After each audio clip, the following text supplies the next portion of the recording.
even committing to the ultimate sacrifice, more to heart. Yeah, I'm politicizing it. And I'm looking at you, GOP enablers. And you know why? Veterans Day came from Armistice Day. Eisenhower renamed it. Armistice Day was when both sides laid down arms in World War I. The date was to mark the 11th hour of the 11th day of the 11th month in 1918 when it ended. Well, it is the 11th hour now after this election. And these GOP cronies know it is over.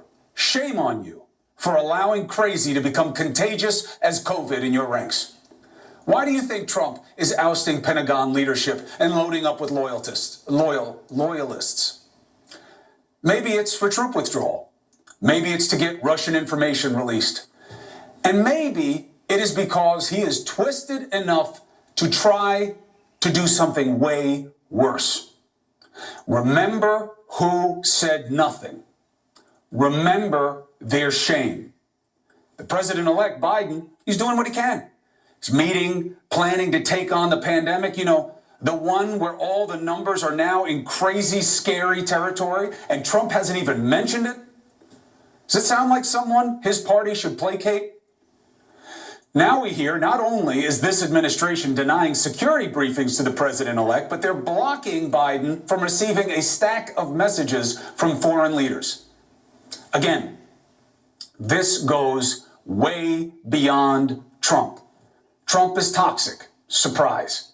However, the real surprise is the blame that must be put on those who ignore and therefore empower, and those who say this should just run its course.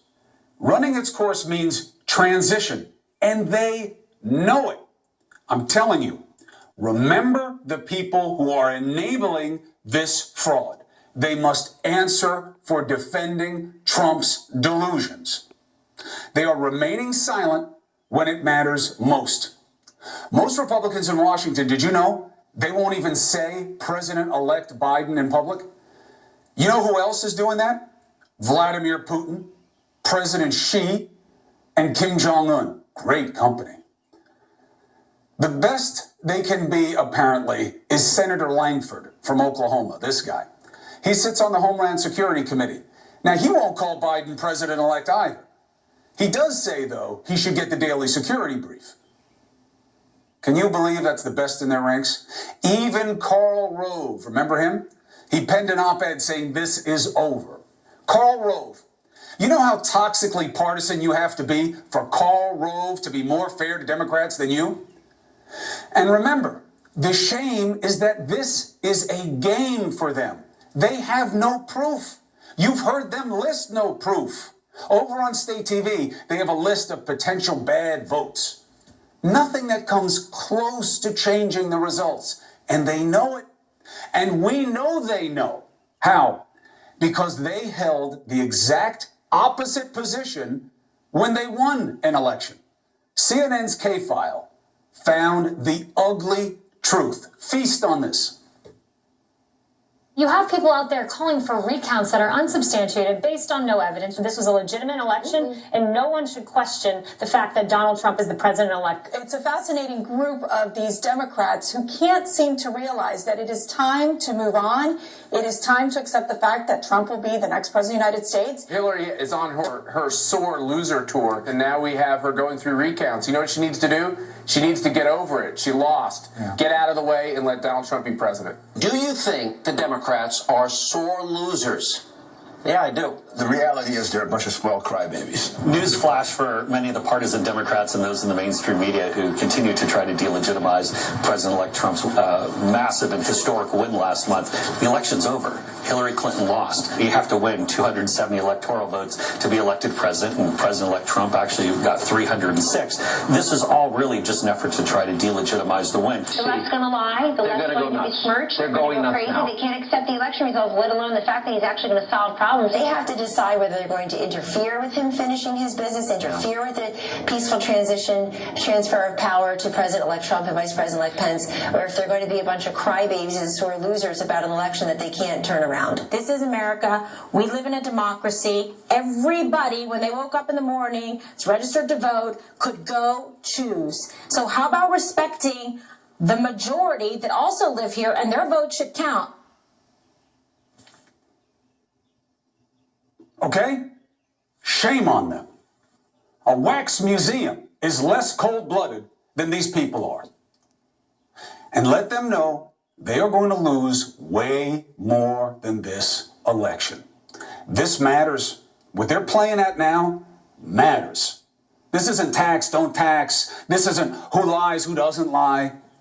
This is what lies at the heart of our democracy, and they know it. Hilary Clinton, say what you want, she promptly conceded, even though she spanked them in the popular vote. Why? That's what our system demands. Other Democrats swiftly came to terms with Trump's victory. Proof. We must accept this result and then look to the future. Donald Trump is going to be our president.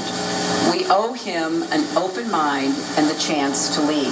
So I have instructed my team to follow the example that President Bush's team set 8 years ago and work as hard as we can to make sure that this is a successful transition for the president-elect.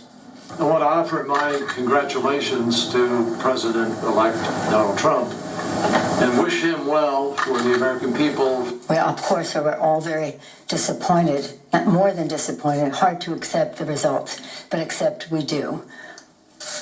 The peaceful transfer of power is what America and our democracy is about. 77 million plus and counting delivered a spanking to Trump by voting for Joe Biden. We have never seen a number like it. What about the 70 million who voted for Trump? What about them? What about respecting their role in the democracy by honoring the democracy yourself? They came out and voted. They played the game the right way.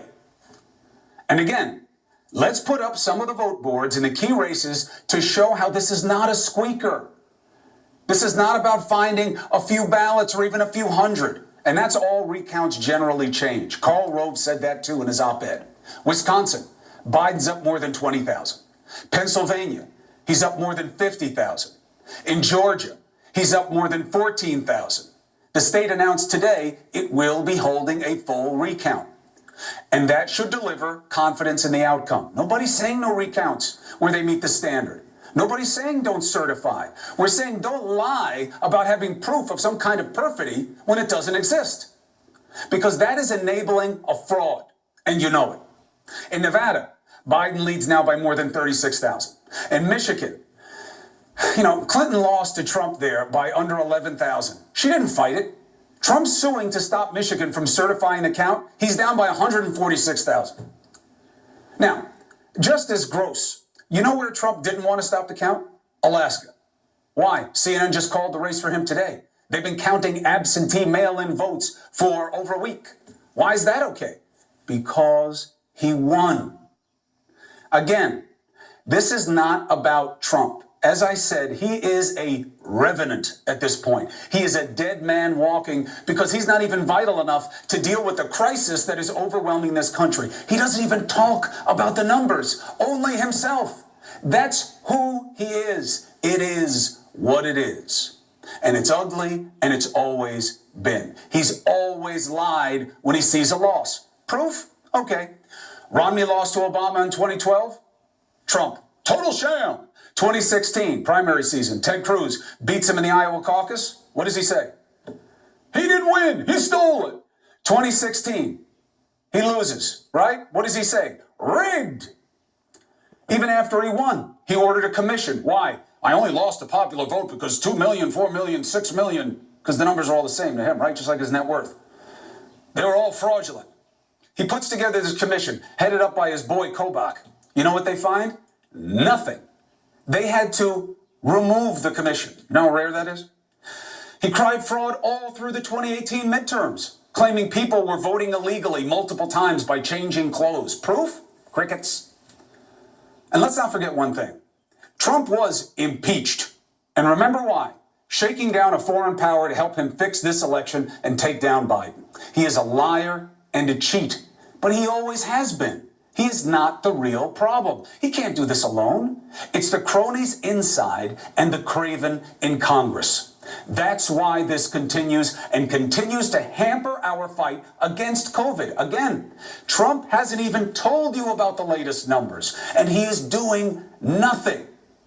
And they are stalling the rightful transfer of power to a group that will do something. And remember, none has provided you any proof to justify this malignant malfeasance.